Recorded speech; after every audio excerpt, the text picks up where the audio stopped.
La lluvia golpeaba con una violencia rítmica los ventanales de piso a techo de la mansión en las afueras de la ciudad, una estructura de hormigón y cristal que, más que un hogar, parecía una fortaleza diseñada para mantener al mundo exterior a raya.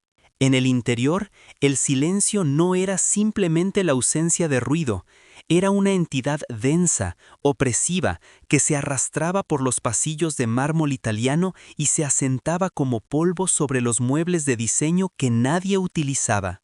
Esta casa, valorada en más de 20 millones de dólares, era el mausoleo en vida de Alejandro Rivas, un magnate de la tecnología cuya fortuna se multiplicaba cada segundo, mientras su alma se fragmentaba con la misma velocidad inexorable. Para entender el misterio que estaba a punto de desatarse entre estas paredes frías, es necesario comprender primero la magnitud del vacío que habitaba en ellas. Alejandro no siempre fue el hombre de la mirada perdida y el vaso de whisky perpetuo en la mano derecha.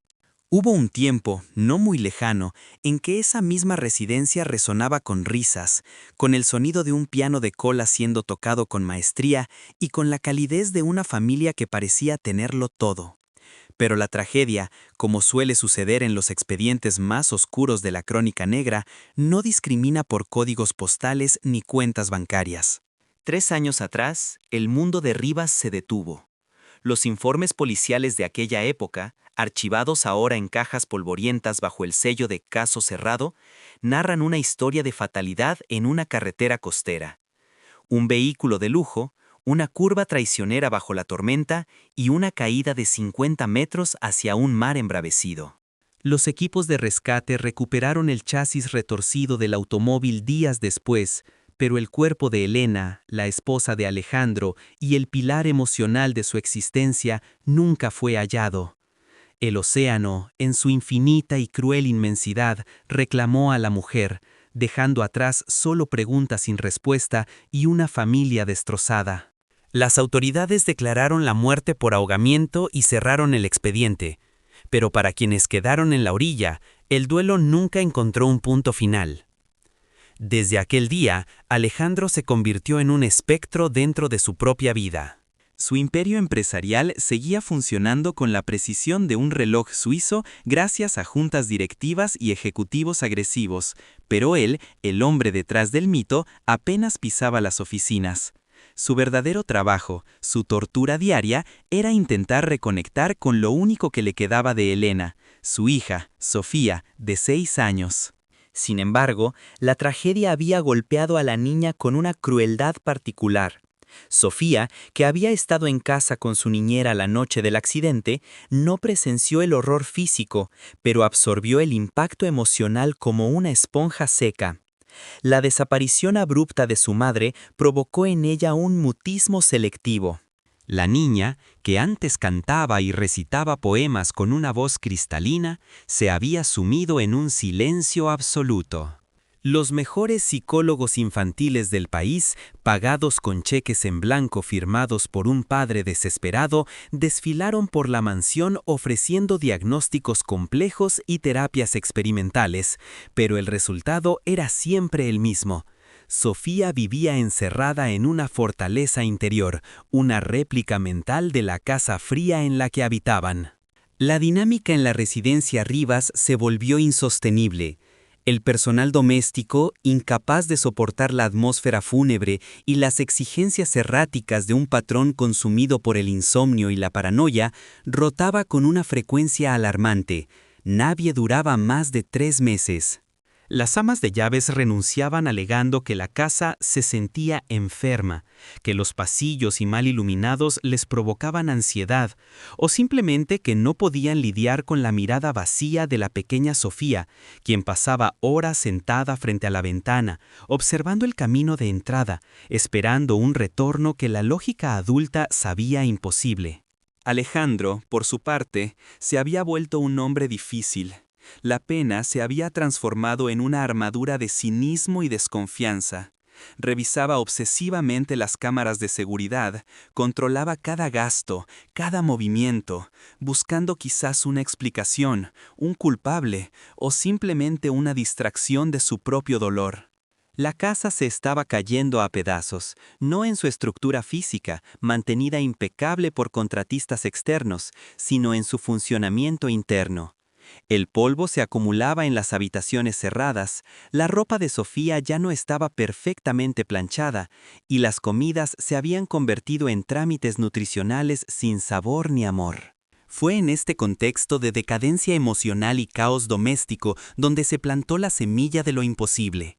La agencia de colocación de personal de alto nivel, la más exclusiva de la ciudad y la única que aún aceptaba los encargos de Rivas a pesar de su mala reputación como empleador, envió una notificación urgente. Tenían una candidata. No era una mujer con títulos en pedagogía ni certificaciones de la realeza europea como las anteriores. Era una mujer sencilla, de mediana edad, con referencias impecables en cuanto a discreción y trabajo duro, pero con un pasado laboral brumoso, que curiosamente encajaba con la necesidad de anonimato que Alejandro prefería. El día de la entrevista, el clima parecía reflejar el estado anímico de la casa, gris, plomizo, sofocante. Alejandro recibió a la candidata en su despacho, una habitación forrada de madera oscura donde el olor a tabaco y cuero viejo impregnaba el aire. La mujer se presentó como Clara. No había nada extraordinario en su apariencia física a primera vista. Llevaba un vestido sencillo, el cabello recogido en un moño severo que dejaba ver algunas canas prematuras y unas gafas de montura gruesa que ocultaban parcialmente sus ojos.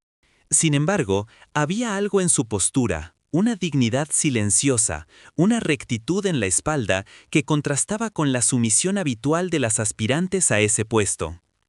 Alejandro, sentado tras su inmenso escritorio de caoba, apenas levantó la vista de los documentos que fingía leer. Su desinterés era patente. Para él, Clara era solo otro cuerpo más que ocuparía espacio hasta que la tristeza del hogar la expulsara. «Conoce las condiciones», dijo él con voz ronca, sin preámbulos. «Discreción absoluta. Nada de redes sociales, nada de visitas, nada de preguntas sobre mi esposa. Su trabajo es mantener esta casa en orden y asegurarse de que a mi hija no le falte nada material. De lo emocional me encargo yo, o los médicos. ¿Está claro?». La mujer asintió lentamente. Su voz, cuando respondió, fue suave, casi un susurro, pero con una resonancia extraña que hizo que Alejandro levantara la vista por un segundo. «Entendido, señor Rivas. El orden y el silencio son dos cosas que conozco bien». No hubo negociación salarial. Alejandro ofreció una cifra exorbitante para asegurarse de que la lealtad fuera comprada desde el primer minuto, y Clara aceptó sin mostrar sorpresa ni gratitud excesiva. Simplemente tomó las llaves del área de servicio y se retiró.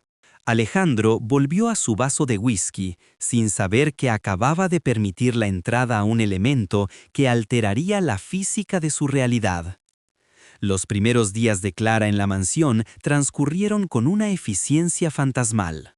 A diferencia de las empleadas anteriores que intentaban hacerse notar o que forzaban interacciones con la pequeña Sofía para ganarse el favor del padre, Clara era invisible. Se movía por las habitaciones como una sombra. Limpiaba, ordenaba y cocinaba, dejando tras de sí un rastro de olor a lavanda y limón, un aroma antiguo y reconfortante que empezó a desplazar el olor a encierro que había dominado la casa durante 3 años. Lo más notable, sin embargo, era su interacción con Sofía, o más bien la falta de ella. Clara no intentaba hablarle a la niña. No le preguntaba cómo se sentía, ni le pedía que dibujara, ni la miraba con esa lástima pegajosa que los adultos suelen proyectar sobre los huérfanos de madre. Clara simplemente existía en el mismo espacio que la niña. Si Sofía estaba en la sala de juegos, Clara limpiaba los estantes cercanos en silencio. Si Sofía estaba en el jardín mirando las nubes, Clara barría las hojas secas a unos metros de distancia. Era una presencia constante pero no invasiva, una compañera en la soledad. Alejandro observaba todo esto a través de las pantallas de seguridad en su despacho. Noche tras noche, con el brillo azul de los monitores iluminando su rostro cansado, analizaba a la nueva empleada. Buscaba fallos, Buscaba robos, buscaba negligencia, pero solo encontraba una dedicación metódica y casi devota. Vio cómo Clara recogía los juguetes de Sofía con un cuidado reverencial, cómo alisaba las arrugas de las sábanas de la niña como si estuviera preparando un altar. Había una ternura en sus manos, una delicadeza en el trato con los objetos inanimados que pertenecían a la familia que resultaba inquietante para un hombre acostumbrado a que todo fuera una transacción comercial. Pero el verdadero cambio, el primer temblor antes del terremoto, ocurrió una tarde de martes, 2 semanas después de la llegada de Clara. La casa estaba sumida en esa hora muerta de la tarde, donde la luz comienza a desvanecerse y las sombras se alargan. Alejandro había llegado temprano de una reunión frustrante y se dirigía a su habitación con un dolor de cabeza palpitante. Al pasar por el pasillo del segundo piso, cerca de la habitación de Sofía, se detuvo en seco. No fue un ruido fuerte lo que lo detuvo. Fue algo mucho más sutil, algo que su cerebro tardó unos segundos en procesar, porque era un sonido que había sido desterrado de aquel lugar hacía años. Era un tarareo. Al principio pensó que era la televisión o alguna grabación olvidada. Se acercó con sigilo, sus zapatos de suela de cuero apenas haciendo ruido sobre la alfombra persa. La puerta de la habitación de Sofía estaba entreabierta. Desde su posición, oculto en la penumbra del pasillo, Alejandro podía ver el interior.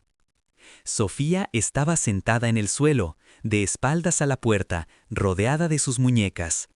Pero no estaba sola. A unos metros de ella, Clara estaba doblando ropa.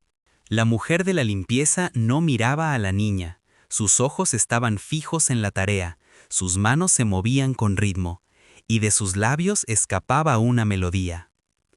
No era una canción de la radio, no era una nana popular genérica. Era una melodía compleja, con giros tonales específicos, una estructura musical que mezclaba melancolía y dulzura de una manera muy particular. Era un tarareo bajo, profundo, vibrante. Alejandro sintió cómo se le helaba la sangre en las venas. Su mano se aferró al marco de la puerta con tanta fuerza que los nudillos se le pusieron blancos. Conocía esa melodía. No era posible que la conociera, pero cada nota golpeaba un nervio expuesto en su memoria. Era la canción de la lluvia. No era una canción que existiera en Spotify ni en ningún libro de música. Era una invención de Elena. Una melodía improvisada que su difunta esposa había compuesto al piano una noche de tormenta, años atrás, específicamente para calmar a Sofía cuando tenía miedo a los truenos. Elena nunca la había escrito, nunca la había grabado. Era algo íntimo, un secreto compartido entre madre e hija, un código de amor que había muerto, o eso creía él, en el fondo del océano junto con su creadora. Alejandro contuvo la respiración, temiendo que el menor ruido rompiera la escena. Su mente racional, esa mente de ingeniero y empresario que buscaba lógica en todo, empezó a fallar. ¿Cómo podía una mujer de la limpieza, una desconocida contratada por una agencia, conocer la melodía exacta que una madre muerta componía para su hija en la privacidad de su hogar? ¿Era una coincidencia macabra? ¿Una casualidad estadística imposible? Pero lo que sucedió a continuación desafió cualquier explicación lógica y envió una descarga eléctrica a través de la columna vertebral del millonario. Sofía, la niña que no había emitido un sonido en 3 años, la niña que vivía en una burbuja de silencio impenetrable, levantó la cabeza.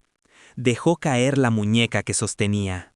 Lentamente, como si estuviera despertando de un largo coma, giró el rostro hacia Clara.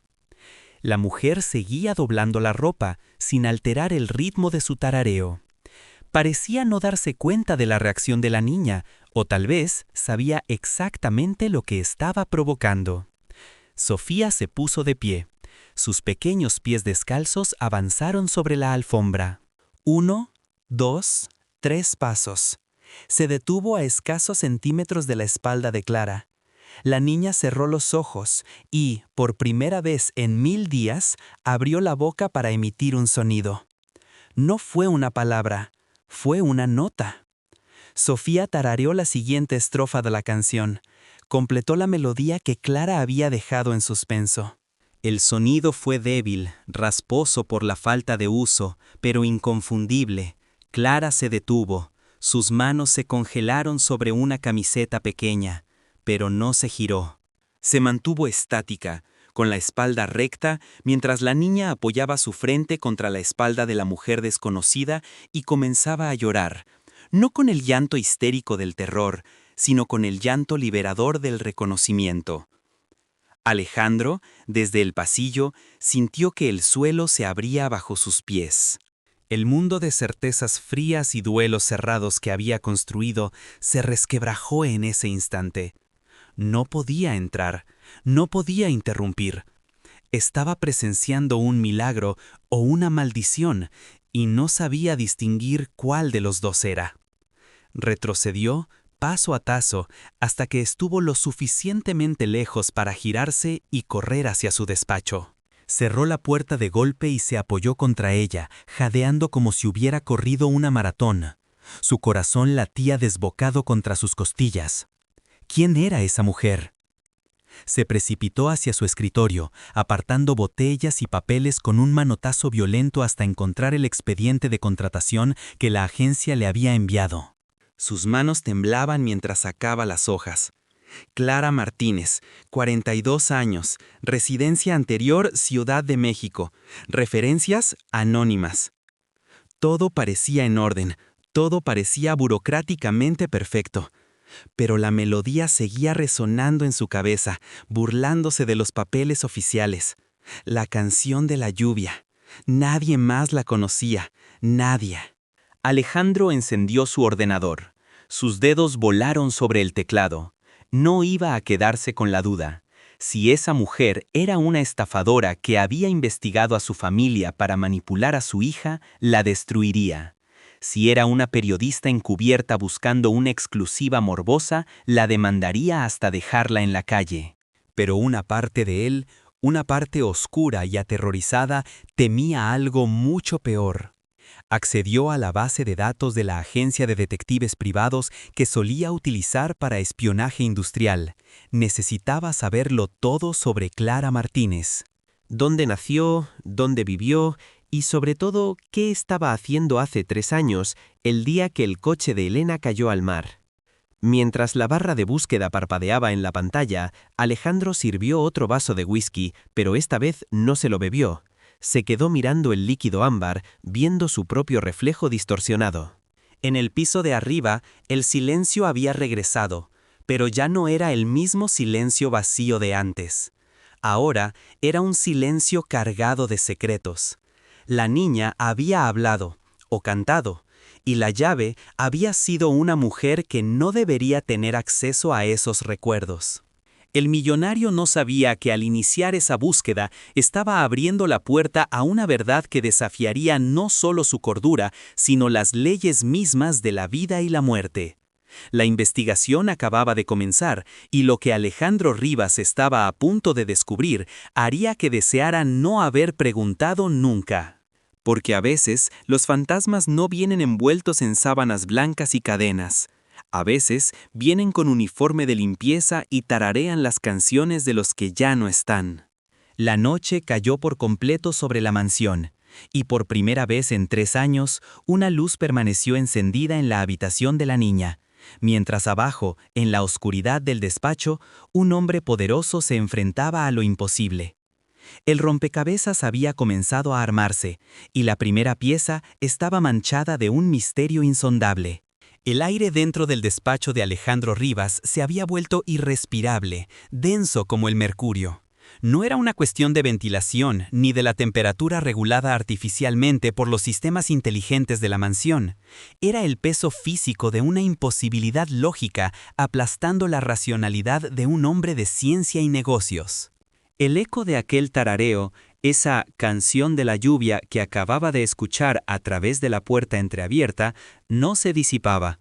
Al contrario, reverberaba contra las paredes de su cráneo, chocando violentamente contra la realidad aceptada de que su esposa, Elena, había muerto hacía 3 años y que sus secretos se habían ahogado con ella en el Pacífico. Alejandro permanecía inmóvil frente a la pantalla de su ordenador, con el brillo azulado reflejándose en sus pupilas dilatadas. Sus manos, habitualmente firmes al firmar fusiones millonarias, temblaban imperceptiblemente sobre la superficie de caoba. La mente humana tiene mecanismos de defensa fascinantes. Ante un trauma o un evento inexplicable, tiende a buscar la salida más lógica, la ruta de menor resistencia. «Coincidencia», susurró una parte de su cerebro. «Sugestión auditiva», propuso otra. Pero el instinto, ese sentido animal que había mantenido a Alejandro en la cima de la cadena alimenticia corporativa, gritaba una advertencia muy diferente. Aquello no había sido una casualidad. La cadencia, el tono, las pausas respiratorias. La mujer de la limpieza, esa tal Clara, no solo conocía la melodía, la interpretaba con el alma de quien la compuso. El reloj de pared marcó las 9 de la noche con un sonido grave que hizo saltar a Alejandro de su asiento. Necesitaba acción. La parálisis del shock inicial dio paso a una furia fría y calculadora. Si alguien estaba jugando con la memoria de su esposa y la salud mental de su hija para infiltrarse en su vida, esa persona pagaría con algo más que la cárcel. Rivas tomó su teléfono encriptado, un dispositivo diseñado para comunicaciones que no debían dejar rastro digital. Marcó un número que no estaba guardado en la agenda, una secuencia que conocía de memoria. Al tercer tono, una voz masculina, seca y carente de inflexiones, respondió: «Diga». «Soy yo», dijo Alejandro, su voz sonando extraña en sus propios oídos, como si viniera de lejos.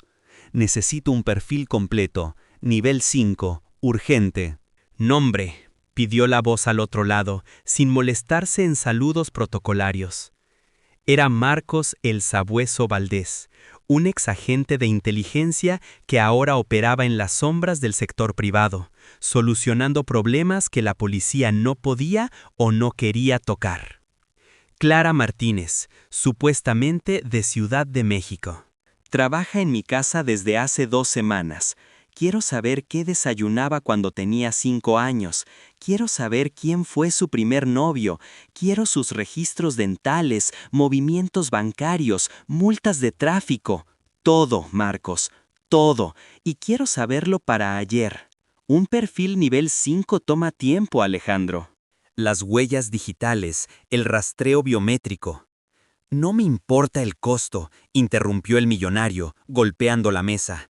Hay una situación de seguridad crítica. Siento que tengo a un fantasma viviendo bajo mi techo. Encuentra las grietas en su historia, porque te aseguro que las tiene». Tras colgar, Alejandro sintió una necesidad imperiosa de ver, pero no de ser visto. La mansión Rivas estaba equipada con uno de los sistemas de vigilancia más avanzados del hemisferio.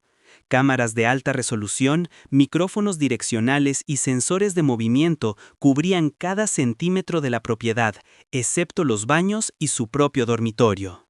Hasta ese momento, Alejandro usaba el sistema para verificar que los empleados no robaran la platería o para asegurarse de que Sofía estuviera segura. Ahora, el sistema se convertiría en su herramienta de disección. Se sentó frente a la consola de seguridad, un banco de 6 monitores que le daban una visión omnisciente de su reino de hormigón. Sus dedos bailaron sobre el teclado, rebobinando las grabaciones de las últimas 2 semanas. Iba a realizar una autopsia digital del comportamiento de Clara. Lo que encontró en las horas siguientes no hizo más que aumentar su inquietud. Alejandro observó a Clara en la cocina, 3 días atrás. La cámara 4B tenía un ángulo perfecto sobre la isla central de granito. La mujer preparaba el té de la tarde. No era una tarea compleja, pero la forma en que lo hacía heló la sangre de Alejandro. Elena, su difunta esposa, tenía una manía particular, casi un ritual obsesivo-compulsivo. Siempre colocaba la bolsita de té, Luego vertía el agua hirviendo y contaba exactamente 60 segundos antes de añadir 3 gotas, y solo 3, de limón. Ni una más ni una menos. Decía que era la única forma de no herir el sabor. En la pantalla, Clara realizó el ritual con una precisión coreográfica. Contó los segundos. Alejandro pudo ver sus labios moviéndose en silencio. Y luego, con una delicadeza quirúrgica, exprimió el limón. 1, 2, 3 gotas. Luego retiró la mano. Alejandro rebobinó la imagen. La volvió a ver. Una vez más. No podía ser. ¿Había dejado Elena instrucciones escritas sobre cómo preparar el té? Imposible. Era una manía personal, no una instrucción para el servicio doméstico. ¿Había observado Clara algún video antiguo? No existían videos de Elena haciendo té. Continuó revisando los archivos. Cámara del salón principal. Hace 5 días. Clara estaba limpiando el polvo de la estantería de libros. Había cientos de volúmenes, ediciones raras y clásicos encuadernados en cuero. Elena tenía un sistema de organización caótico para cualquier extraño, pero perfectamente lógico para ella. Ordenaba los libros no por autor o título, sino por color emocional. Los libros tristes iban a la izquierda, los esperanzadores al centro, los técnicos a la derecha. En el video, Clara sacó 3 libros que, evidentemente, habían sido movidos por alguien más, quizás por Sofía o por alguna empleada anterior descuidada. Clara sostuvo los libros en sus manos unos segundos como si pesara su contenido, y luego los recolocó. Alejandro hizo zoom en la imagen. Había movido Cumbres borrascosas al extremo izquierdo, la zona de los libros tristes. Había movido un manual de arquitectura a la derecha. Restauró el orden de Elena sin dudarlo, sin consultar, como si el mapa mental de esa biblioteca estuviera impreso en su ADN. La paranoia de Alejandro crecía con cada clip de video. No estaba viendo a una empleada eficiente, estaba viendo a una actriz de método que había estudiado su papel durante años, o estaba viendo algo que desafiaba la comprensión de la medicina y la física. Pasada la medianoche, una notificación parpadeó en su teléfono. Era un mensaje de Valdés. «Tenemos un problema, llámame». Alejandro marcó el número inmediatamente, sintiendo cómo el corazón le golpeaba contra las costillas como un pájaro enjaulado. «¿Qué encontraste?», preguntó, saltándose cualquier preámbulo. «Alejandro, siéntate». La voz del investigador sonaba perpleja, algo raro en un hombre que había visto lo peor de la humanidad. He corrido sus huellas dactilares, las que obtuvimos del contrato que firmó con la agencia. También pasé su foto por el software de reconocimiento facial de Interpol y de las bases de datos nacionales. ¿Y? ¿Tiene antecedentes? ¿Es una estafadora? No, Alejandro, es peor. No es nadie. Hubo un silencio estático en la línea. Alejandro frunció el ceño, sin comprender. ¿Cómo que no es nadie? Me refiero a que la identidad Clara Martínez, nacida en 1980 en Ciudad de México, con el número de seguridad social que te dio, es una cáscara vacía. Ese número de seguridad social perteneció a un hombre que falleció en 1995. El acta de nacimiento es una falsificación de altísima calidad. El tipo de documento que consigues en el mercado negro por $10,000 si tienes los contactos adecuados. No hay registros escolares, no hay historial médico previo a hace 3 años, no hay cuentas bancarias antiguas. Esta mujer, quien quiera que sea, apareció en el sistema hace exactamente 36 meses. Alejandro sintió que el suelo se inclinaba. 36 meses, 3 años, el mismo tiempo que había pasado desde el accidente. ¿Estás diciéndome que apareció justo después de la muerte de Elena? Estoy diciéndote que su historia digital comienza 2 semanas después del funeral de tu esposa, confirmó Valdés. Antes de esa fecha, esta mujer no existía, o al menos no existía bajo ese nombre ni con esa cara. Podría ser una espía industrial, Alejandro. Alguien enviado por la competencia para desestabilizarte. o una periodista, o una secuestradora profesional esperando el momento justo. Mi consejo táctico, sácala de la casa ahora mismo. Llama a la policía, di que atrapaste robando y que se la lleven. No duermas bajo el mismo techo. Alejandro miró los monitores. En la pantalla de la habitación de Sofía, la imagen en visión nocturna mostraba a la niña durmiendo plácidamente, abrazada a su muñeca. Pero lo inquietante era la figura sentada en una silla en la esquina de la habitación. Clara.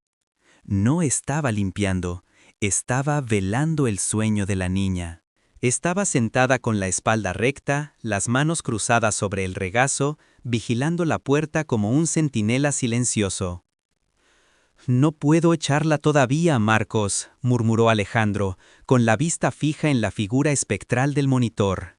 «¿Estás loco? Es un riesgo de seguridad nivel rojo».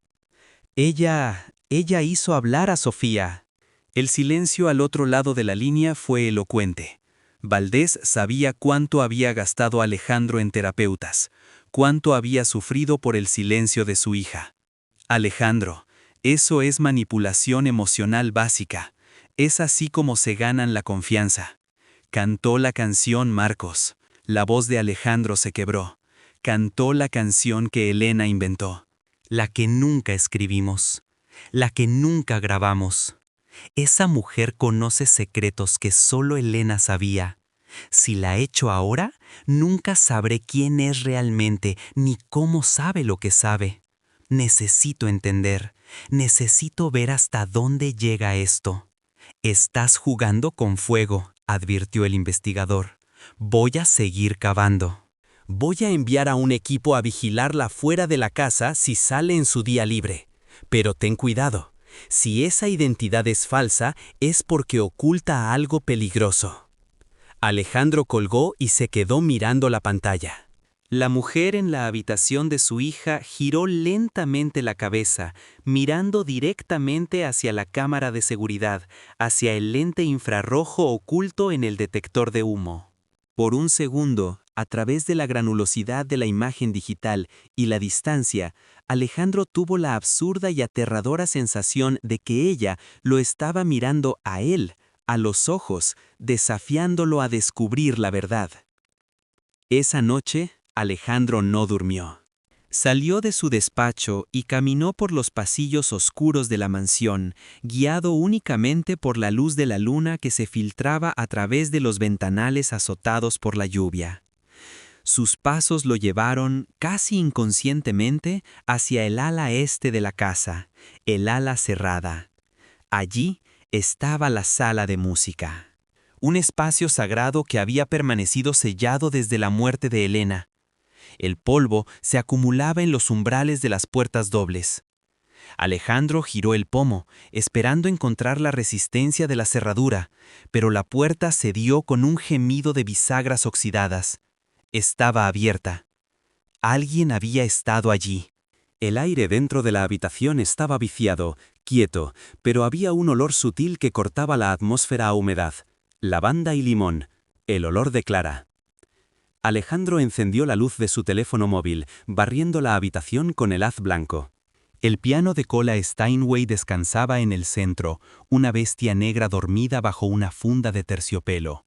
Alejandro se acercó, sintiendo que profanaba un mausoleo.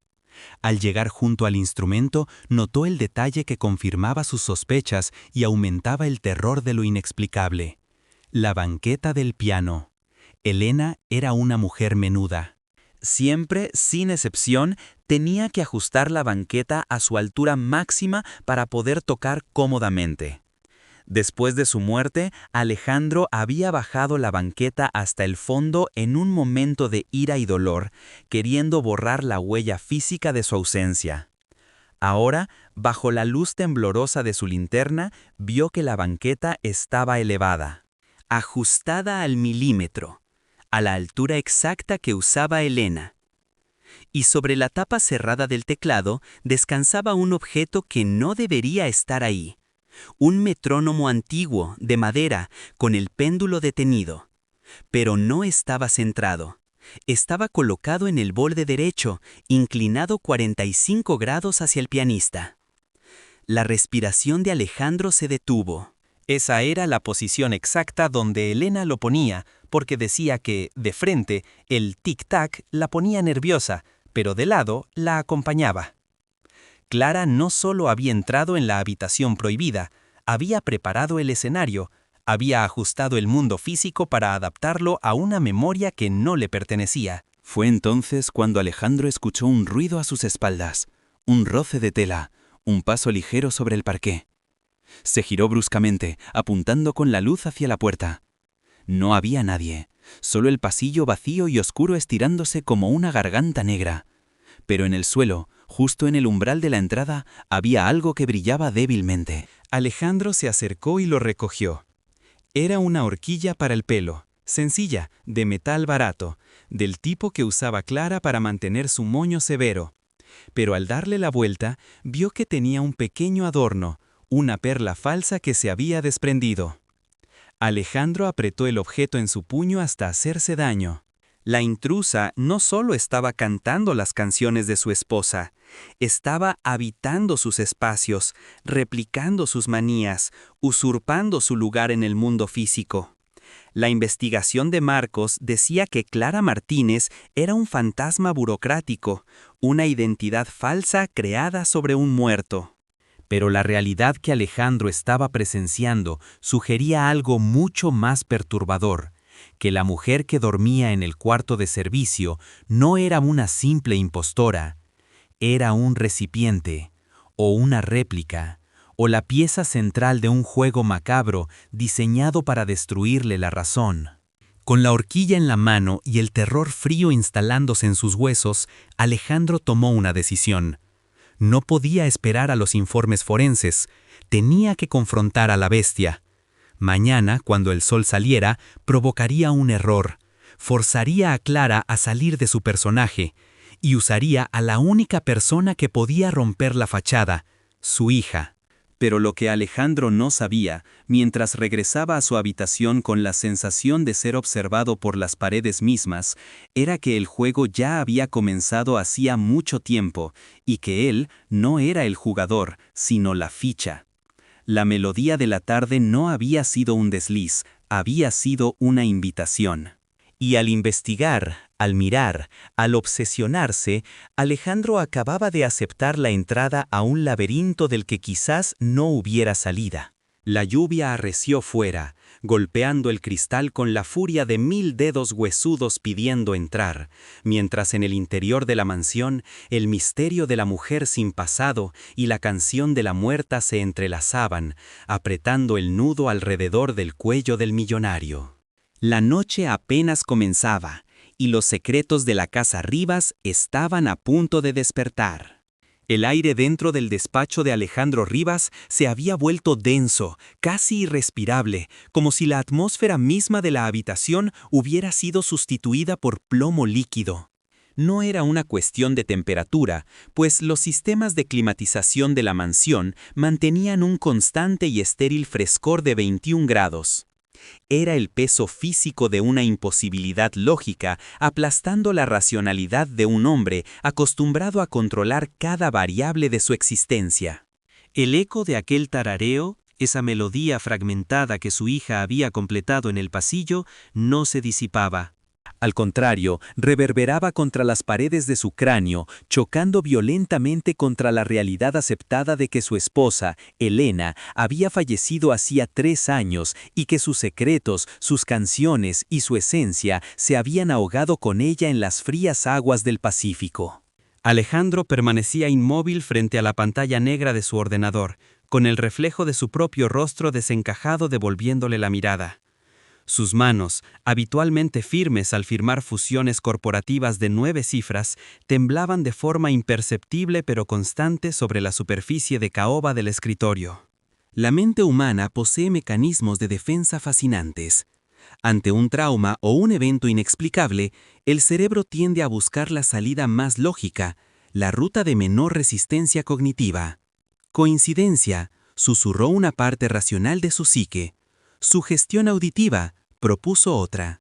Pero el instinto, Ese sentido animal y primitivo que había mantenido a Alejandro en la cima de la cadena alimenticia empresarial, gritaba una advertencia muy diferente, una alarma roja que saturaba sus sentidos. La cadencia, el tono, las pausas respiratorias, el vibrato casi imperceptible al final de la nota. La mujer de la limpieza, esa tal Clara Martínez, no solo conocía la melodía, la interpretaba con el alma de quien la compuso. El reloj de pared, una antigüedad suiza de precisión absoluta, marcó las 9 de la noche con un sonido grave que hizo que Alejandro se estremeciera en su silla de cuero. El sobresalto rompió la parálisis. La inmovilidad del shock inicial dio paso a una furia fría, calculadora y metódica. Si alguien estaba jugando con la sagrada memoria de su esposa y la frágil salud mental de su hija para infiltrarse en su vida, para obtener dinero o para destruir su reputación, esa persona pagaría con un precio mucho más alto que la simple cárcel. Rivas abrió el cajón inferior de su escritorio, oculto tras un panel falso, y extrajo un teléfono satelital encriptado. Era un dispositivo negro, pesado y carente de marcas, diseñado para comunicaciones que no debían dejar rastro en los servidores de las compañías telefónicas convencionales. Marcó un número que no estaba guardado en la agenda, una secuencia de 11 dígitos que sus dedos recordaban por memoria muscular. Al tercer tono, una voz masculina, seca, rasposa y totalmente desprovista de calidez humana respondió al otro lado de la línea. «Diga». «Soy yo», dijo Alejandro. Su propia voz le sonó extraña, ajena, como si viniera desde el fondo de un pozo. «Tenemos una situación. Necesito una limpieza de antecedentes. Nivel 5. Urgente. Nombre», pidió la voz al otro lado, sin molestarse en saludos protocolarios ni preguntas triviales. Se trataba de Marcos Valdés, alias El Sabueso, un exagente de inteligencia gubernamental caído en desgracia que ahora operaba en las sombras del sector privado. Valdés se especializaba en desenterrar los cadáveres que la gente rica escondía en sus armarios y en encontrar suciedad donde aparentemente solo había limpieza. Clara Martínez. Supuestamente originaria de Ciudad de México. Trabaja en mi residencia desde hace 2 semanas como personal de limpieza. Alejandro hizo una pausa, tragando saliva. Quiero saber qué desayunaba cuando tenía 5 años. Quiero saber quién fue su primer novio en la secundaria. Quiero sus registros dentales, movimientos bancarios de la última década, multas de tráfico, recetas médicas, todo, Marcos, absolutamente todo. Y lo quiero para ayer. Un perfil nivel 5 requiere tiempo, Alejandro.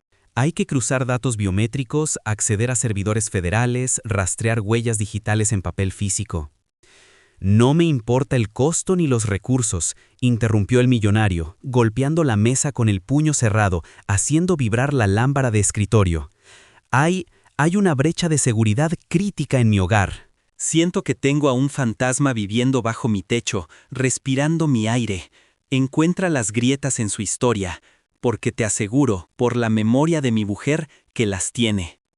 Entendido, dame 2 horas para el preliminar.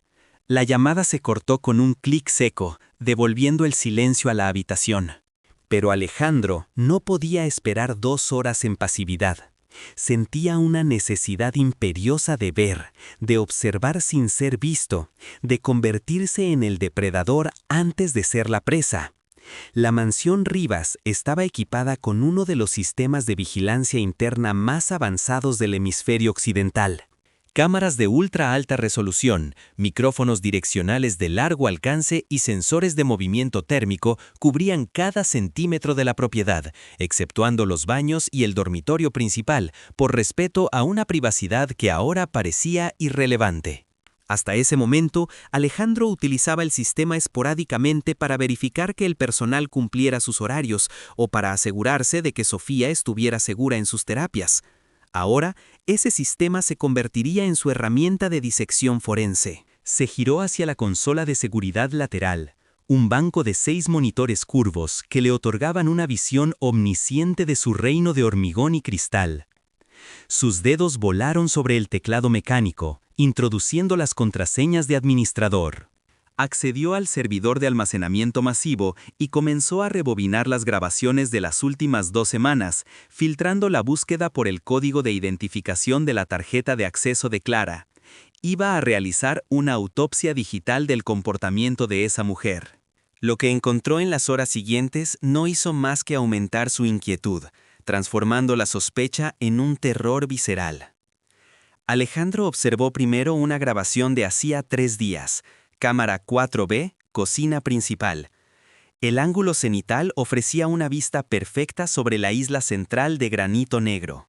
La mujer, Clara, estaba preparando el té de la tarde para ella misma durante su descanso. No era una tarea compleja, una acción banal en cualquier otro contexto, pero la forma en que lo ejecutaba heló la sangre de Alejandro en sus venas. Elena, su difunta esposa, tenía una manía particular, casi un ritual obsesivo-compulsivo derivado de su perfeccionismo artístico. Siempre colocaba la bolsita de té Earl Grey, luego vertía el agua hirviendo y contaba exactamente 60 segundos mirando su reloj de muñeca antes de retirarla. Inmediatamente después, añadía 3 gotas y solo 3, ni una más ni una menos, de limón. Elena solía decir, con una sonrisa que Alejandro recordaba con dolorosa claridad, que era la única forma de no herir el sabor del té, de mantener su integridad. En la pantalla de alta definición, Clara realizó el ritual con una precisión coreográfica que resultaba aterradora. Alejandro vio cómo la mujer de la limpieza miraba el reloj de pared de la cocina. Sus labios se movían contando los segundos en silencio. 58, 59, 60. Retiró la bolsa con un movimiento fluido de la muñeca. Luego, tomó una rodaja de limón. Con una delicadeza quirúrgica, exprimió el cítrico. 1 gota, 2 gotas, 3 gotas. Detuvo la presión de sus dedos instantáneamente y dejó el limón a un lado. Alejandro rebobinó la imagen, la volvió a ver. Una vez más. Retroceder. Play. Retroceder. Play. No podía ser. ¿Había dejado Elena instrucciones escritas en algún manual doméstico sobre cómo preparar su té personal? Imposible. Era una manía privada, un capricho que apenas compartía con su marido, no una instrucción operativa para el servicio de limpieza. ¿Había observado Clara algún video casero antiguo? Alejandro buscó en su memoria. No existían videos de Elena haciendo té. Era un momento íntimo, no algo que se grabara. Con el pulso acelerado, continuó revisando los archivos, buscando más anomalías. Seleccionó la cámara del salón biblioteca, fechada hace 5 días. En la imagen, Clara estaba limpiando el polvo de la inmensa estantería de libros que cubría la pared norte de suelo a techo. Había cientos de volúmenes, primeras ediciones, encuadernaciones en piel y manuscritos.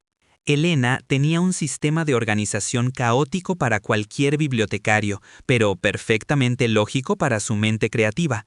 Ordenaba los libros no por autor, género o título, sino por color emocional. Los libros que la hacían sentir melancolía iban a la izquierda, los que le daban esperanza al centro, los técnicos y fríos a la derecha.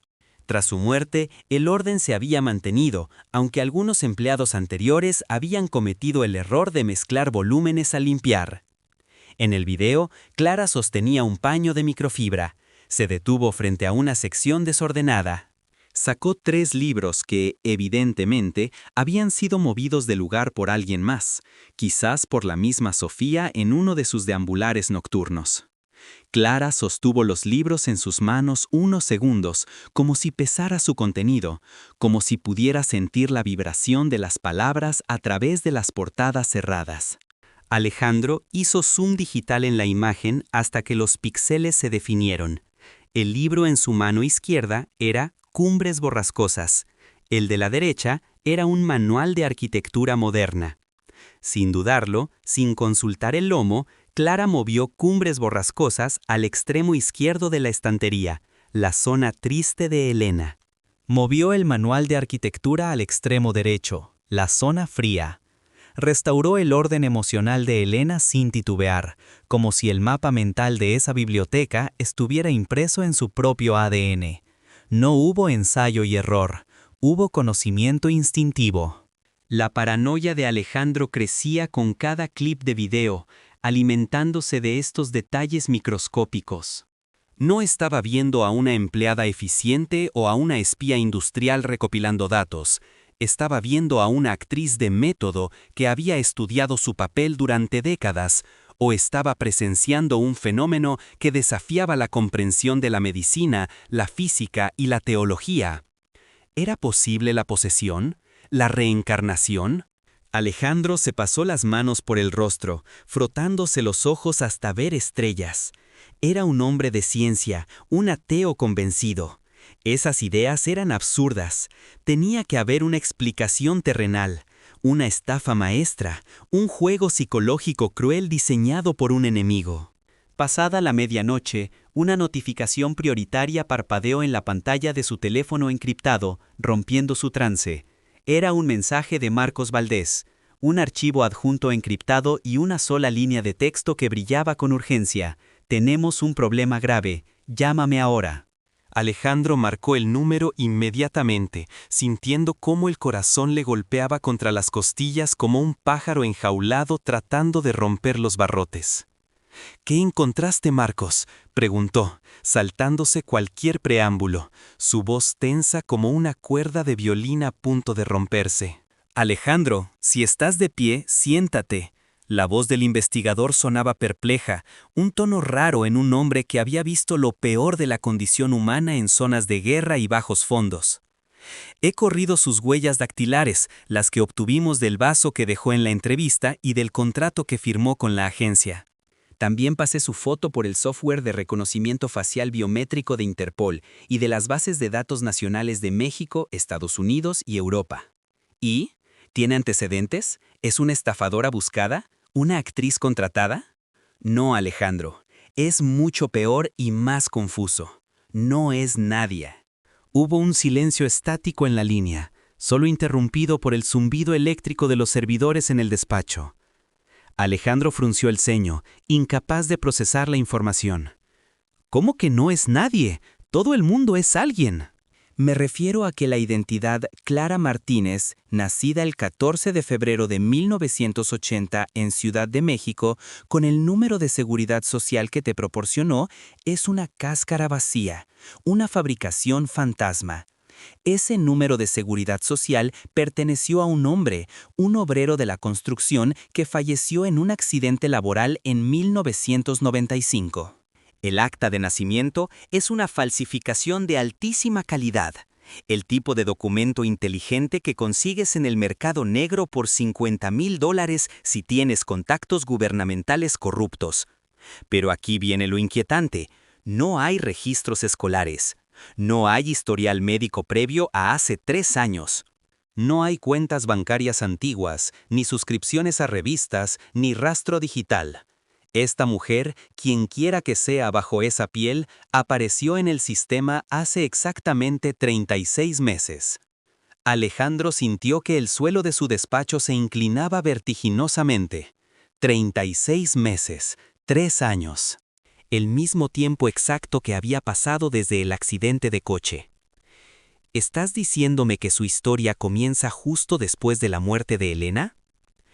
Estoy diciéndote que su huella digital y administrativa nace 2 semanas después del funeral de tu esposa, confirmó Valdés con gravedad clínica. Antes de esa fecha, esta mujer biológica no existía para el sistema, o al menos no existía bajo ese nombre ni con esa cara. Podría ser una espía durmiente, Alejandro. Alguien sometido a cirugía plástica extensiva. Alguien enviado por la competencia para desestabilizarte emocionalmente y acceder a tus cuentas. Mi consejo táctico inmediato, sácala de la casa ahora mismo. Activa la alarma silenciosa. Llama a tu equipo de seguridad privada. Diles que la retengan hasta que llegue la policía. No duermas bajo el mismo techo que ella un minuto más. Alejandro miró los monitores de seguridad. Sus ojos se clavaron en la pantalla que mostraba la habitación de Sofía. La imagen en visión nocturna, teñida de verdes y grises espectrales, mostraba a la niña durmiendo plácidamente, abrazada a su muñeca, con el pecho subiendo y bajando en un ritmo tranquilo que no había tenido en años. Pero lo verdaderamente inquietante era la figura sentada en una silla de madera en la esquina más oscura de la habitación. Clara. No estaba limpiando, no estaba ordenando, estaba velando el sueño de la niña. Estaba sentada con la espalda perfectamente recta, las manos cruzadas sobre el regazo en una postura de paciencia infinita, vigilando la puerta como un centinela silencioso. Su inmovilidad era total, casi inhumana. «No puedo echarla todavía, Marcos», murmuró Alejandro, con la vista fija en la figura espectral del monitor. ¿Estás loco? Es un riesgo de seguridad nivel rojo. Tienes a una desconocida con identidad falsa en la habitación de tu hija.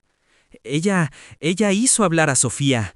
La voz de Alejandro se quebró por primera vez en la noche. Cantó la canción, Marcos. Cantó la canción que Elena inventó en la ducha, la que nunca escribimos en papel. La que nunca grabamos en ningún dispositivo. Esa mujer conoce secretos que solo Elena sabía, secretos que se llevó a la tumba. Si la echo ahora, si la entrego a la policía, se cerrará en banda. Nunca sabré quién es realmente, ni cómo sabe lo que sabe. Necesito entender, necesito ver hasta dónde llega esta madriguera de conejo. Estás jugando con fuego y gasolina, advirtió el investigador, su tono endureciéndose. Voy a seguir cavando. Voy a enviar a un equipo de vigilancia física para que se estacione fuera de tu perímetro. Si ella intenta salir, la seguiremos. Pero ten cuidado, Alejandro. Si esa identidad es falsa y costosa, es porque oculta algo peligroso. Los fantasmas no existen, pero los depredadores que se disfrazan de ellos, sí. Alejandro colgó el teléfono sin despedirse y se quedó mirando la pantalla fijamente.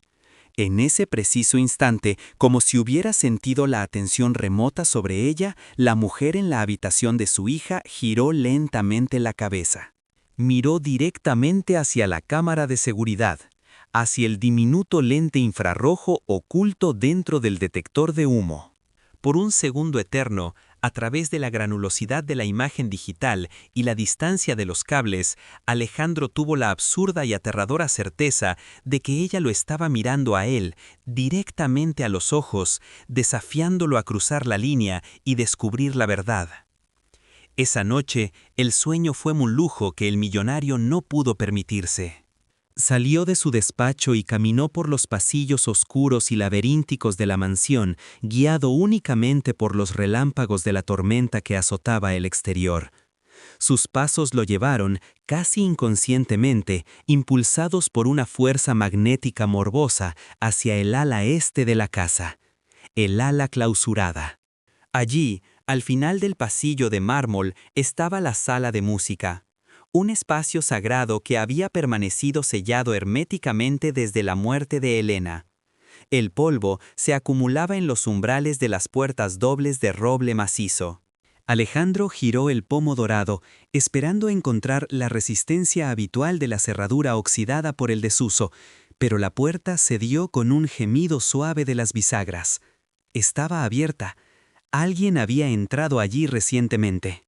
El aire dentro de la habitación estaba viciado, quieto como el de una tumba faraónica, pero había un olor sutil que cortaba la atmósfera a humedad y encierro, lavanda y limón.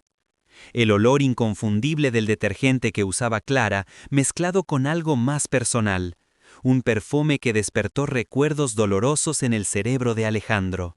Encendió la linterna de su teléfono móvil, barriendo la habitación con el haz de luz blanca y dura. El piano de cola Steinway descansaba en el centro del salón, una bestia negra dormida bajo una funda de terciopelo gris que la cubría como un sudario. Alejandro se acercó con pasos lentos, sintiendo que profanaba un mausoleo. Al llegar junto al instrumento, la luz de su linterna reveló un detalle que confirmó sus peores sospechas y disparó su ritmo cardíaco: la banqueta del piano. Elena era una mujer menuda, de estatura baja.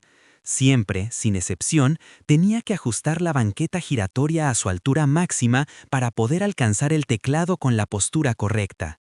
Después de su muerte, en un arranque de dolor y negación, Alejandro había bajado la banqueta hasta el tope inferior, queriendo borrar la huella física de la anatomía de su esposa. Ahora, bajo la luz temblorosa, vio que la banqueta estaba elevada de nuevo, ajustada al milímetro, a la altura exacta y precisa que usaba Elena. Y sobre la tapa cerrada del teclado descansaba un objeto que no debería estar ahí, un objeto que había estado guardado en una caja en el sótano. Un metrónomo antiguo, de madera de cerezo, con el péndulo detenido. Pero no estaba centrado geométricamente. Estaba colocado en el borde derecho del piano, inclinado exactamente 45 grados hacia donde se sentaría el pianista. La respiración de Alejandro se detuvo en su garganta. Esa era la posición exacta, maniática y única donde Elena colocaba el metrónomo. Ella siempre decía que, si lo ponía de frente, el tic-tac la juzgaba y la ponía nerviosa, pero si lo ponía de lado, sentía que la acompañaba amablemente. Clara no solo había violado la cerradura de la habitación prohibida, había preparado el escenario, había ajustado el mundo físico para adaptarlo a una memoria muscular que no le pertenecía. Había recreado el entorno de trabajo de una muerta. Fue entonces cuando Alejandro escuchó un ruido tenue a sus espaldas, un roce de tela sintética contra la pared, un paso ligero, de pies descalzos, sobre el parqué crujiente del pasillo. Se giró bruscamente, con el corazón en la boca, apuntando con el haz de luz hacia la puerta abierta como si sostuviera un arma. «¿Quién está ahí?», bramó, su voz retumbando en la sala acústica. No había nadie, solo el pasillo vacío y oscuro estirándose como una garganta negra hacia el resto de la casa. Pero en el suelo, justo en el umbral de la entrada, brillaba algo metálico.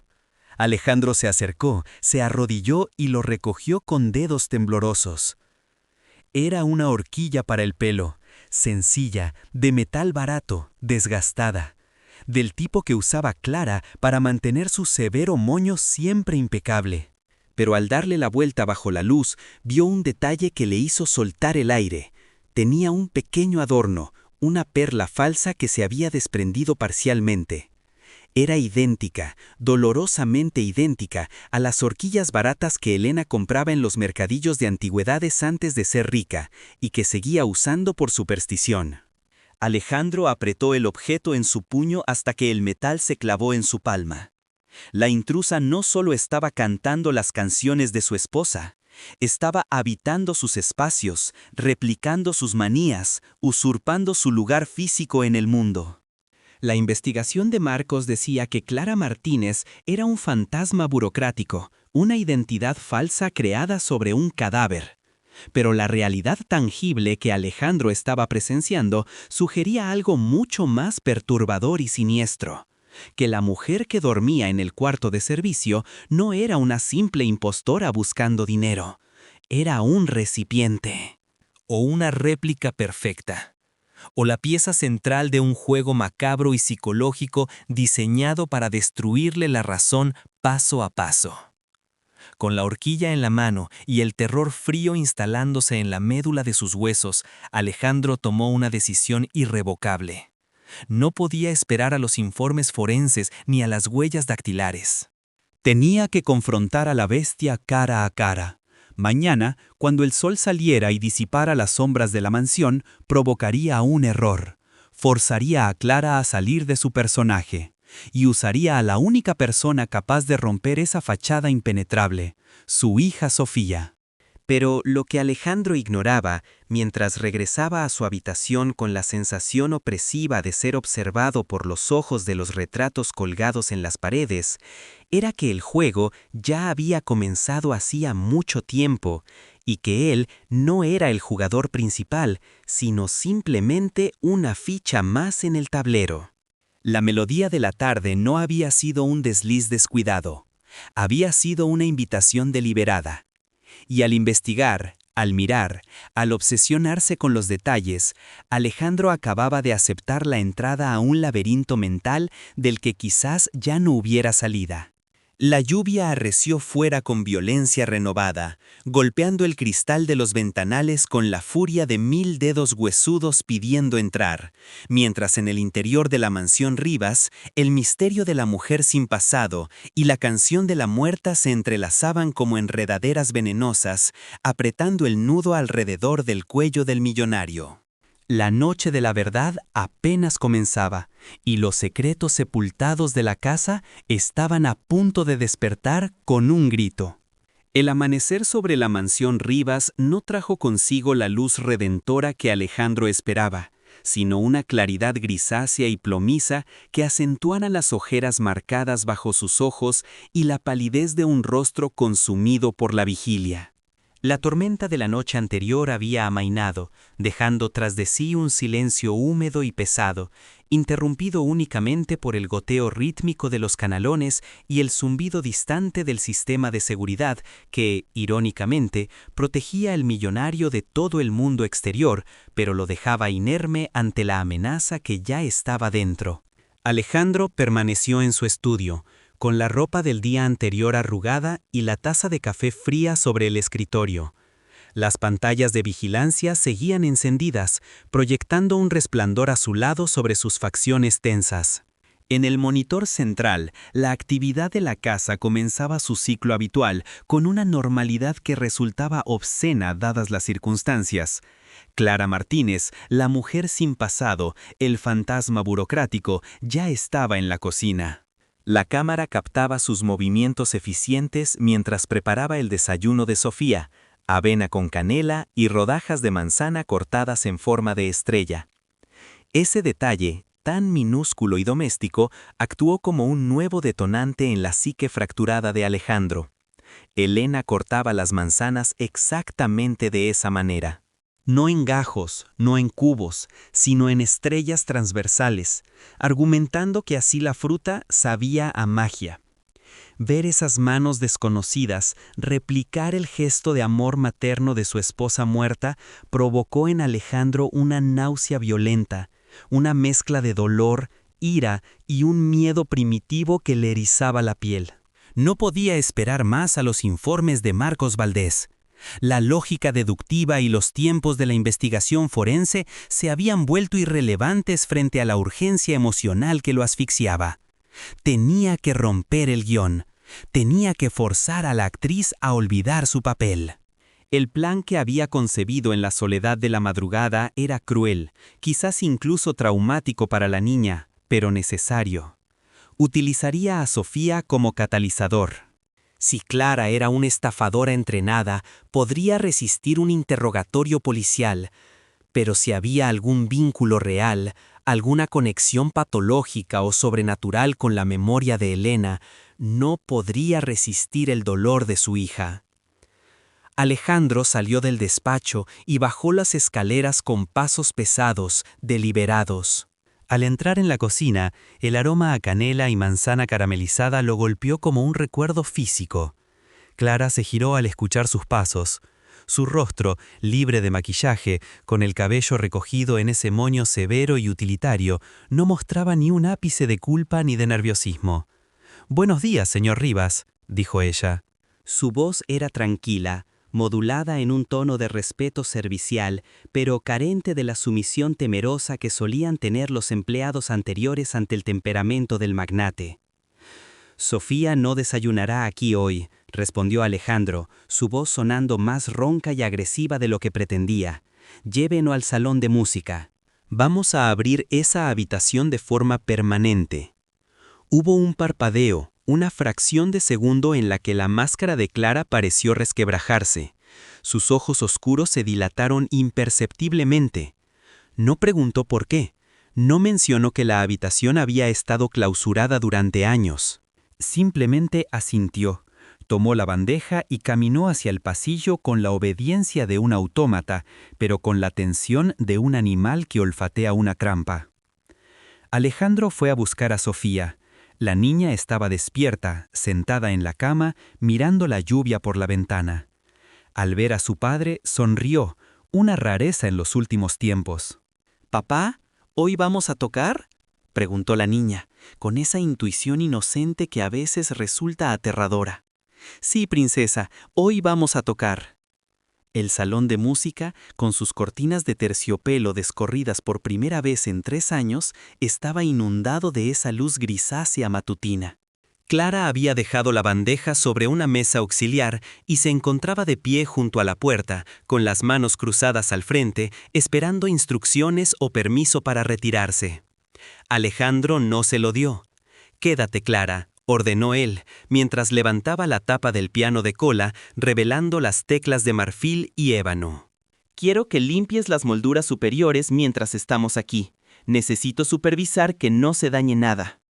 Era una excusa burda, y ambos lo sabían. Clara no se movió, pero su postura se tensó. Alejandro sentó a Sofía en la banqueta, aquella banqueta que Clara había ajustado furtivamente la noche anterior, y se colocó a su lado. «Sofía, ¿recuerdas la escala que mamá te enseñaba? La de do mayor, la sencilla». La niña colocó sus manos pequeñas sobre el teclado. Dudó. Sus dedos, faltos de práctica y memoria muscular, golpearon las teclas con torpeza. El sonido fue disonante, un acorde roto que reverberó en la acústica perfecta de la sala. Sofía frunció el ceño, frustrada. Lo intentó de nuevo, equivocándose en la tercera nota. Alejandro no miraba a su hija. Sus ojos estaban clavados en Clara, observando su reflejo en el lacado negro del piano. La mujer de la limpieza había dejado de limpiar el aire. Sus manos apretaban el paño de microfibra con tanta fuerza que sus nudillos estaban blancos. Sus labios se movían levemente, un espasmo involuntario, como si estuviera tarareando o corrigiendo mentalmente el error de la niña. «No me sale, papá», gimoteó Sofía, al borde de las lágrimas. «Se me olvidó. Mamá ponía sus manos sobre las mías». «Inténtalo otra vez, Sofía», insistió Alejandro, elevando la voz, presionando la herida. «Tienes que recordarlo. Hazlo por mamá». La crueldad de la situación era palpable. Alejandro se sentía un monstruo, pero la necesidad de verdad era más fuerte que su compasión. Sofía golpeó las teclas con frustración, creando una cacofonía desagradable. Fue entonces cuando sucedió. El sonido del paño cayendo al suelo fue sordo, pero en la tensión de la habitación sonó como un disparo. Clara cruzó la distancia que la separaba del piano en 3 zancadas largas y fluidas. No pidió permiso, no vaciló. Se sentó en el borde de la banqueta, desplazando suavemente a Sofía hacia un lado, pero sin apartarla. «No, mi cielo, así no», susurró Clara. La voz no era la de la empleada doméstica. El tono, la cadencia, la suavidad melódica, era un eco de ultratumba. Alejandro sintió que se le helaba la sangre en las venas, dejándolo paralizado, incapaz de intervenir, convertido en un espectador de su propia pesadilla. Clara colocó sus manos sobre las de Sofía. Manos ásperas, enrojecidas por el cloro y el trabajo duro, cubriendo las manos suaves de la niña. Y entonces, guiando los dedos de la pequeña, comenzaron a tocar.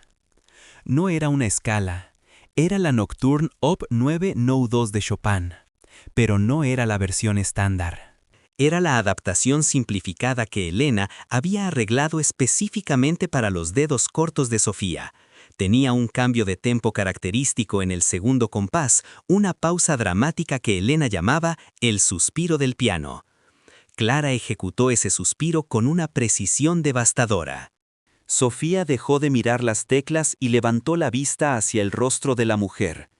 Los ojos de la niña se llenaron de lágrimas, pero no de tristeza, sino de un reconocimiento imposible, de una confusión luminosa.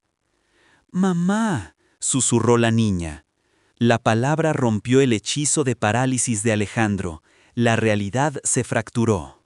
El millonario agarró a Clara por el brazo y la arrancó de la banqueta con una violencia nacida del pánico puro, arrastrándola lejos de su hija. ¡Aléjate de ella!, bramó, interponiendo su cuerpo entre la mujer y la niña. ¿Quién demonios eres? ¿Qué clase de juego enfermo es este? Clara no se defendió. Se quedó de pie, respirando agitadamente, mirando sus propias manos como si no le pertenecieran, como si acabara de despertar de un trance hipnótico.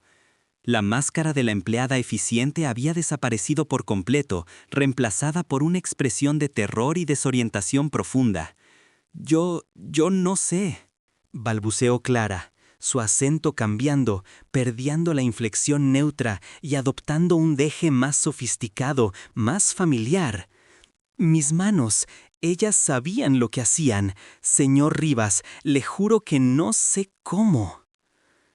En ese momento, el teléfono de Alejandro vibró en su bolsillo con una insistencia frenética.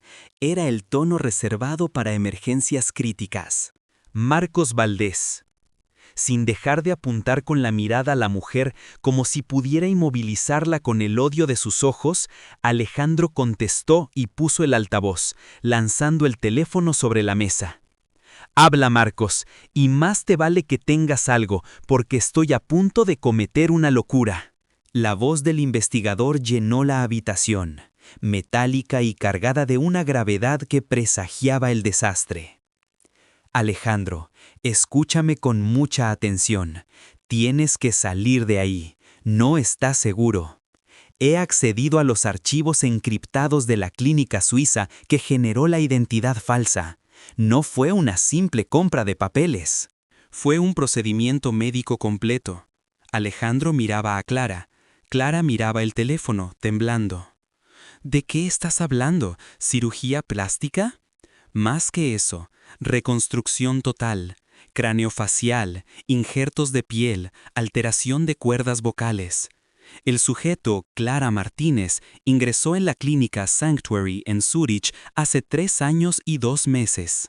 Llegó como un Jane Doe, una paciente sin nombre transferida desde un hospital de traumatología en México tras un accidente masivo. Estaba quemada, desfigurada, irreconocible. El benefactor que pagó la reconstrucción y la nueva identidad gastó $4 millones para borrar su pasado y darle esa cara nueva, esa cara genérica. ¿Quién pagó?, preguntó Alejandro, sintiendo que el suelo se abría bajo sus pies. Una cuenta offshore vinculada a una empresa fantasma, pero he rastreado la IP de la transferencia original. Alejandro, la transferencia se autorizó con las claves biométricas de Elena. El silencio que siguió a esa revelación fue absoluto, denso, irrespirable. «Eso es imposible», susurró Alejandro. «Elena murió. Yo identifiqué el cuerpo. Yo la enterré». Identificaste un cuerpo calcinado en un coche, Alejandro. La identificación fue por la joyería y los registros dentales parciales.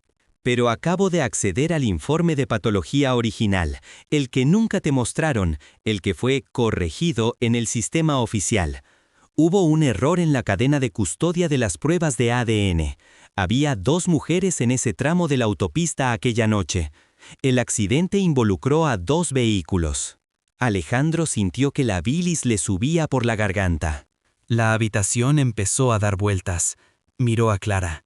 La mujer se llevaba las manos a la cara, palpando su propia piel, sus pómulos, su mandíbula, con una expresión de horror absoluto, como si de repente su propio rostro fuera una prisión de carne ajena. «Marcos, ¿qué estás diciendo?», preguntó Alejandro, con la voz rota. «Estoy diciendo que existe una posibilidad estadística, una probabilidad aterradora que explica por qué esa mujer sabe tocar el piano, por qué sabe cómo le gusta el té a tu esposa y por qué tu hija la reconoce. Alejandro, la mujer que enterraste podría no ser Elena, y la mujer que tienes delante tiene el historial médico de un trauma cráneoencefálico severo con amnesia retrógrada disociativa. Le dieron una cara nueva y una vida falsa, porque alguien quería hacerla desaparecer. Pero su memoria muscular está intacta. Su cerebro olvidó, pero su cuerpo recuerda». Alejandro dejó caer el teléfono. La revelación golpeó su mente con la fuerza de un tren de carga. No era una espía, no era una actriz, No era un fantasma. Se acercó a Clara lentamente. Ella retrocedió hasta chocar contra la pared, llorando en silencio, con los ojos desorbitados por el miedo de no saber quién era ella misma. «Elena», susurró Alejandro, estirando la mano hacia ella. «No, no me llame así», sollozó ella, cubriéndose los oídos. «Me llamo Clara, soy Clara Martínez. Tengo un certificado. Yo limpio casas. Yo no toco el piano. Yo no sé tocar el piano».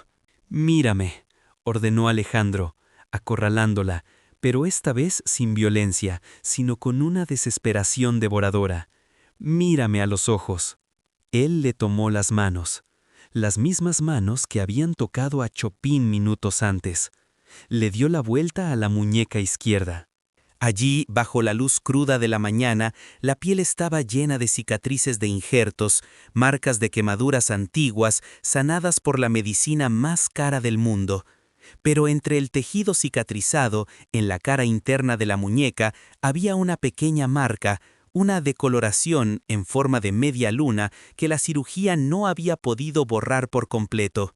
No era una cicatriz del accidente, era una quemadura de horno que Elena se había hecho cocinando en su primer aniversario, una marca que Alejandro había besado 1000 veces.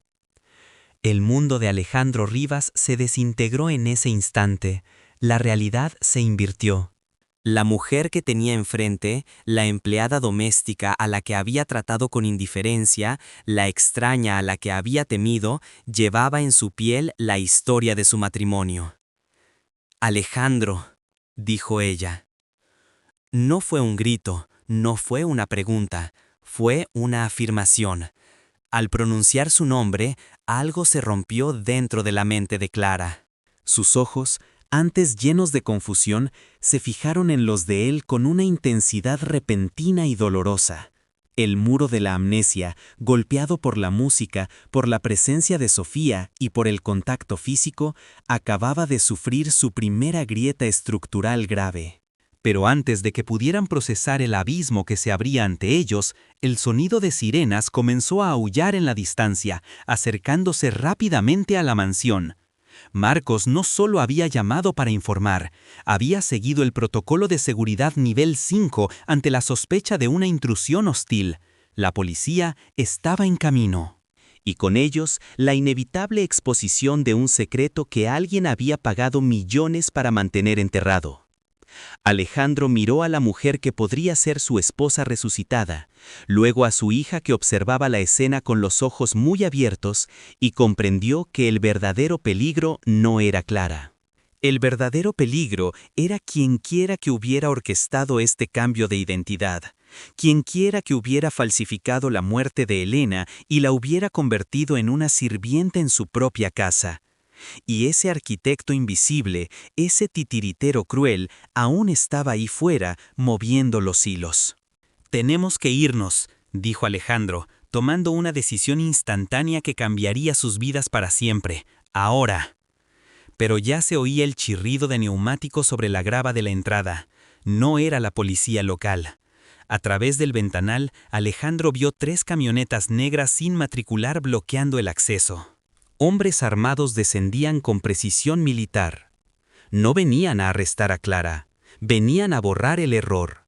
Venían a terminar el trabajo que el accidente de coche no había logrado completar 3 años atrás. El misterio de la canción no era el final de la historia, era solo el preludio de una cacería. Y la presa, ahora despierta y recordada, estaba atrapada en el centro de la mira. La tormenta que había azotado la propiedad durante la noche comenzó a disiparse con la llegada de un amanecer enfermo, de tonos grises y plomizos que no prometían calidez, sino una revelación fría y estéril. Dentro de la mansión Rivas, el silencio no era de paz, sino de contención, similar a la presión atmosférica antes de un sismo devastador.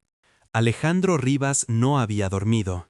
Permanecía sentado en su despacho, rodeado de monitores de seguridad, con la mirada fija en las pantallas que parpadeaban con una luz azulada, convirtiendo su rostro cansado en una máscara espectral.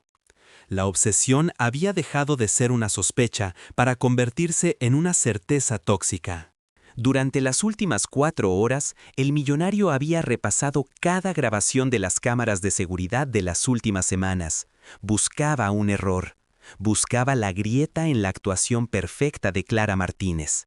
Y lo que encontró fue mucho más perturbador que un simple desliz. Encontró una coreografía de la memoria. En la pantalla número 3, la cámara de la cocina mostraba a Clara preparando el desayuno. Eran las 6 de la mañana.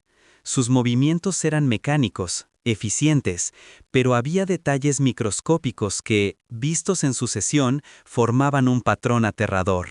La forma en que sacudía las manos después de lavarlas, 2 veces rápidas, una lenta, la manera exacta en que inclinaba la cabeza al escuchar el hervor del agua, y sobre todo, la disposición de los cubiertos sobre la bandeja. No los alineaba con el borde de la mesa, los colocaba en un ligero arco, una manía absurda que Elena defendía argumentando que los objetos deben abrazar al plato. Alejandro apagó los monitores con un golpe seco de su mano sobre el control remoto. La evidencia circunstancial se amontonaba como tierra sobre un ataúd, pero necesitaba la prueba definitiva. El plan que había gestado en la oscuridad de la madrugada era cruel, una violación de la inocencia de su propia hija, pero la desesperación no conoce de ética. Iba a someter a Clara a una presión que ninguna impostora, por muy entrenada que estuviera, podría resistir. Iba a utilizar la música como un bisturí para abrir la mente de esa mujer y ver qué había realmente dentro.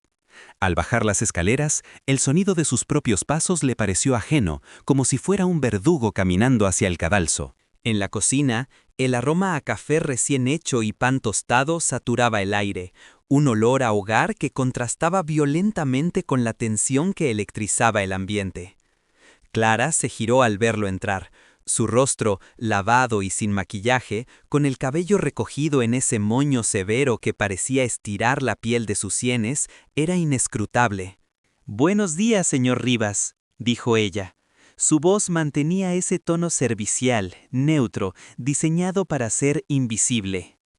«Hoy no desayunaremos aquí», cortó Alejandro, su voz ronca por la falta de sueño y el exceso de adrenalina. «Lleva la bandeja al salón de música. Vamos a abrir esa habitación».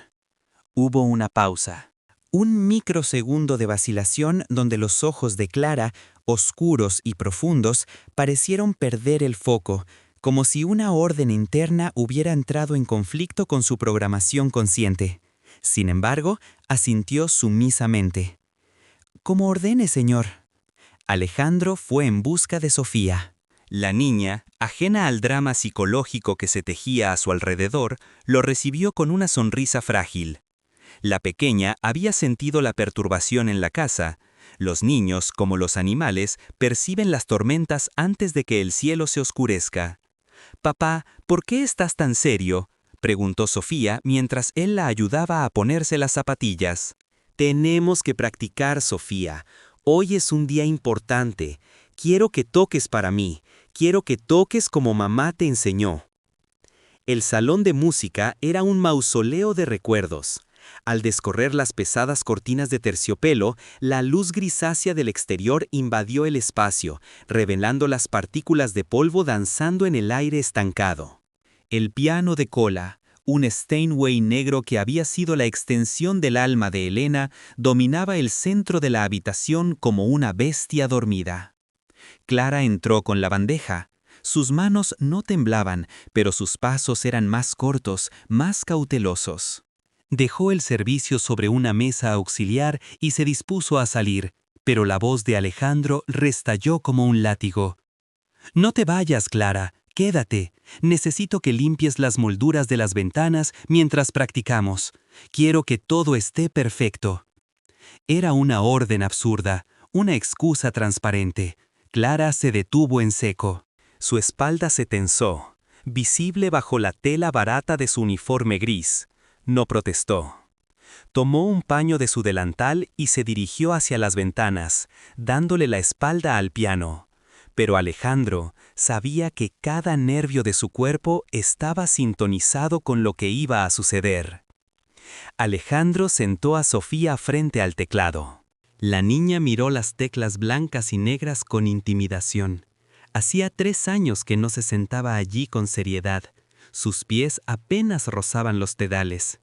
«La nocturne, Sofía», ordenó Alejandro, situándose de pie junto al instrumento, desde donde podía observar tanto a su hija como el reflejo de Clara en el cristal de la ventana.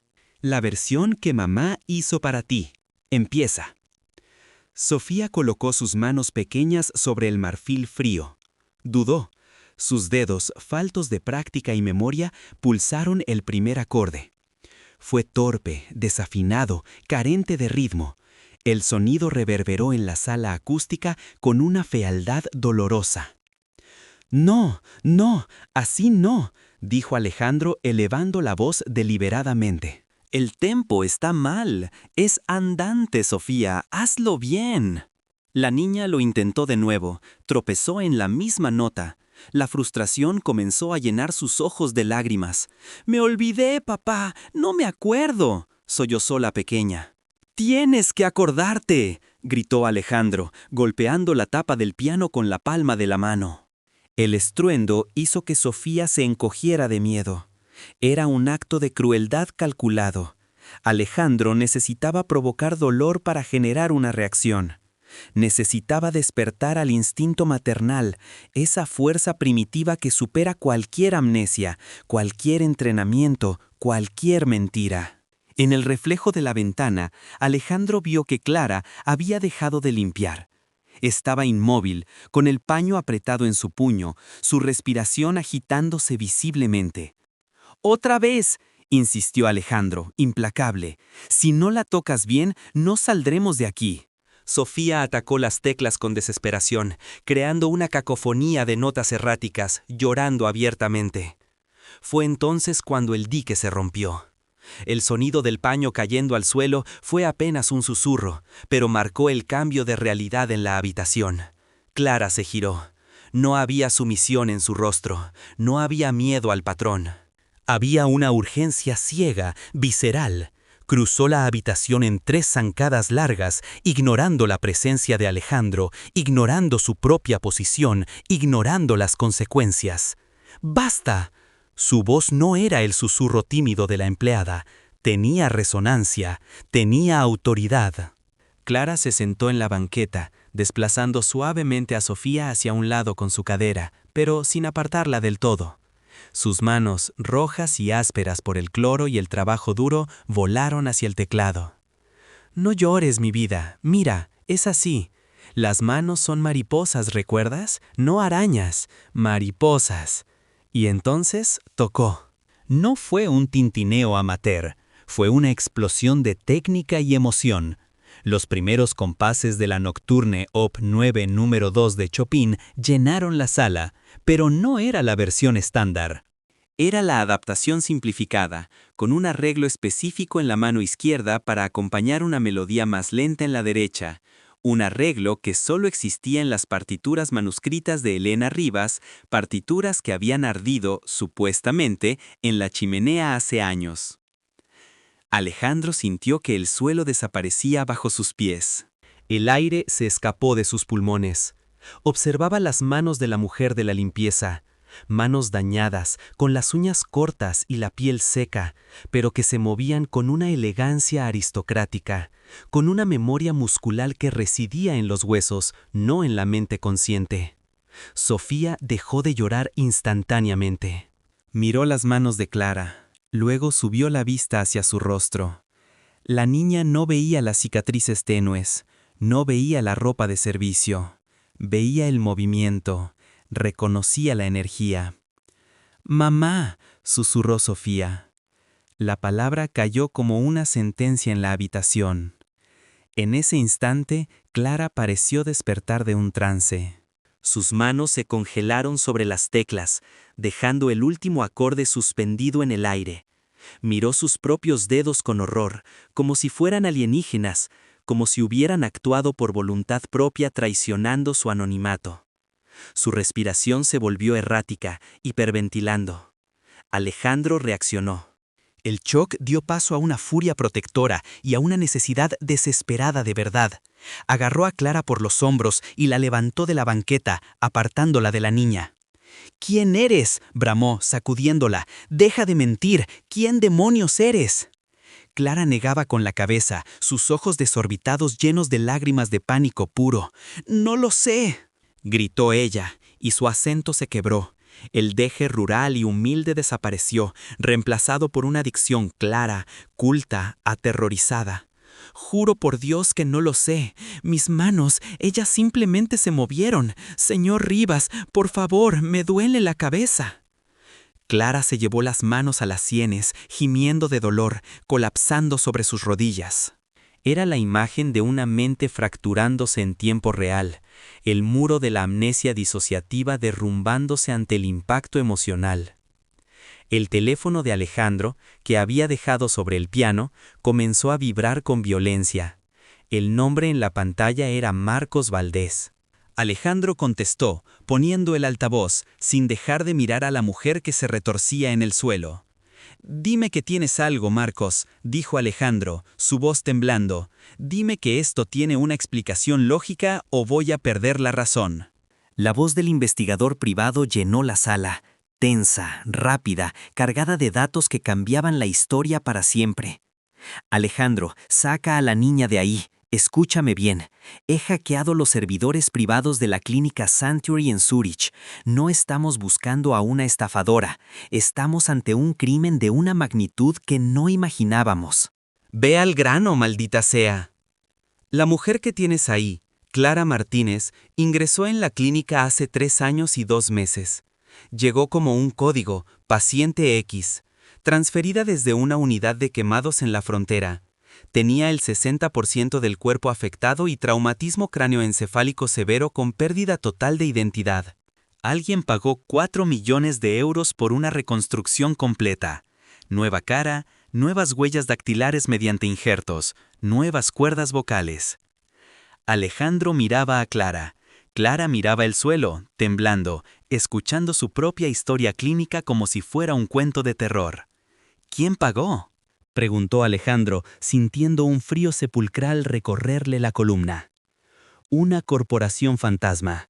Pero he rastreado el origen de los fondos iniciales, Alejandro.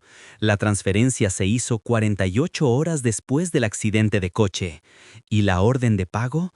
La orden de pago tiene la firma biométrica de tu socio, Julián».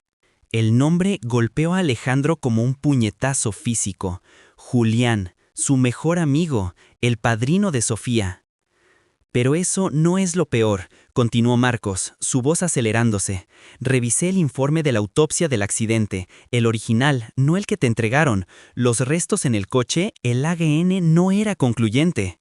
La identificación se hizo por los registros dentales, pero los registros fueron alterados en el sistema informático de la morgue esa misma noche.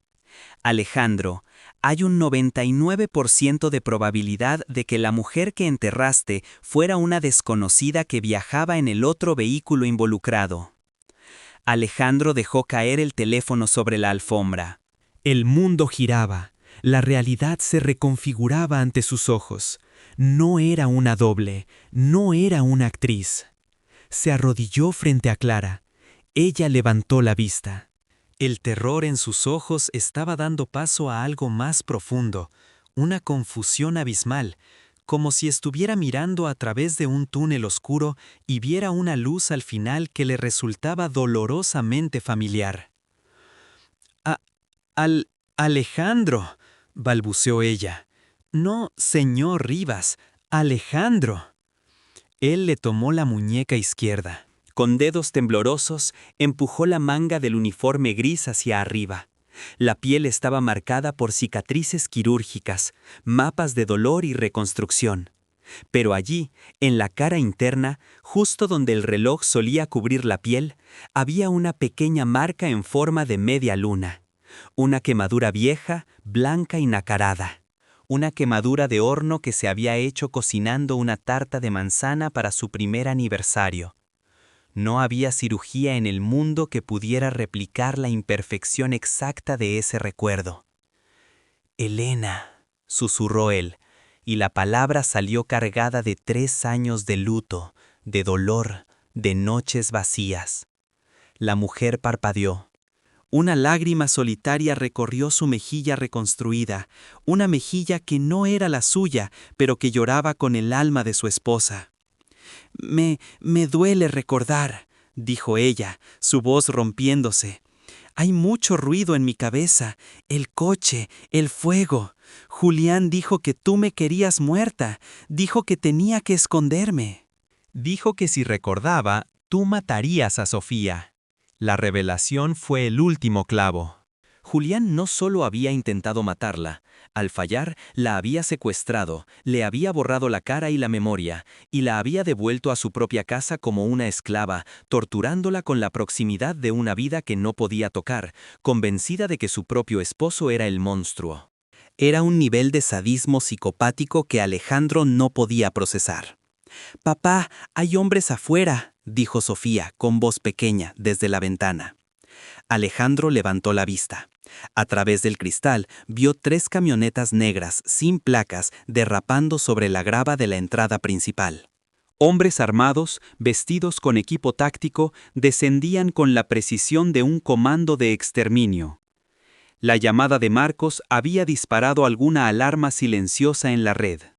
O tal vez Julián había estado vigilando todo el tiempo, esperando el momento en que la memoria de Elena despertara para terminar el trabajo que el fuego no había consumido.